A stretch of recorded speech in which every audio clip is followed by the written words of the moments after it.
पुण्यातील एका चिकन विक्रेत्याला बीफ मटण विकत असल्याच्या संशयातून एका जमावानं हल्ला केला। या हल्ल्यामध्ये 2 जण गंभीर जखमी झाले। त्या प्रकरणी 25 ते 30 जणांवर पुण्यातील काळेपड पोलीस स्थानकामध्ये गुन्हा दाखल करण्यात आलेला आहे।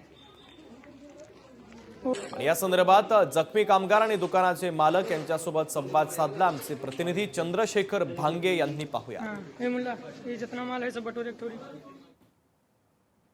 पुण्यातील एका चिकन दुकानदाराला तू बीफ विकतोय असा संशय घेते का मोठ्या जमावाने या ठिकाणी या चिकनच्या दुकानावरती हल्ला केलेला आहे। पुण्यातील हे कृष्णानगर आहे, ज्या ठिकाणी आपण बघू शकतो की हे चिकनचं दुकान आहे आणि या दुकानातून या भागातील ज्या अनेक हॉटेल्स आहेत त्या हॉटेल्सला या ठिकाणाहून होलसेल असं चिकन दिलं जातं आणि या दुकानावरती जो आहे तो परवाच्या दिवशी हल्ला करण्यात आलेला आहे।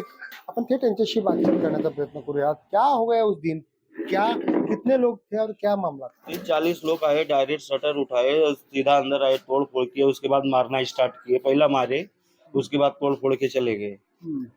और क्या बात कर रहे थे? हमसे पूछ रहे थे उनसे, लेकिन वो कुछ बोल नहीं रहे थे, सिर्फ मार रहे थे। वो कुछ बोले ही नहीं। मार मैं रहे पूछ रहा था कि क्या हुआ भाई, क्या हुआ, लेकिन वो कुछ बोले नहीं। कितने लोग थे? मान के चलो कि 25-25 आदमी थे अंदर, बाकी दुकान में? 50 लोग बाहर थे। आपण बघू शकतो की या दुकानाची सुद्धा तोडफोड करण्यात आलेली आहे। या दुकानाचं जे काउंटर होतं ते काउंटर सुद्धा या ठिकाणी या जमावाने फोडलेलं आहे। दुकानाचे मालक आहेत, आपण त्यांच्याशी बातचीत करण्याचा प्रयत्न करूयात। इस मैं दुकान में सिर्फ चिकन का होलसेलर है, मेरा रिटेल है, होलसेलर है।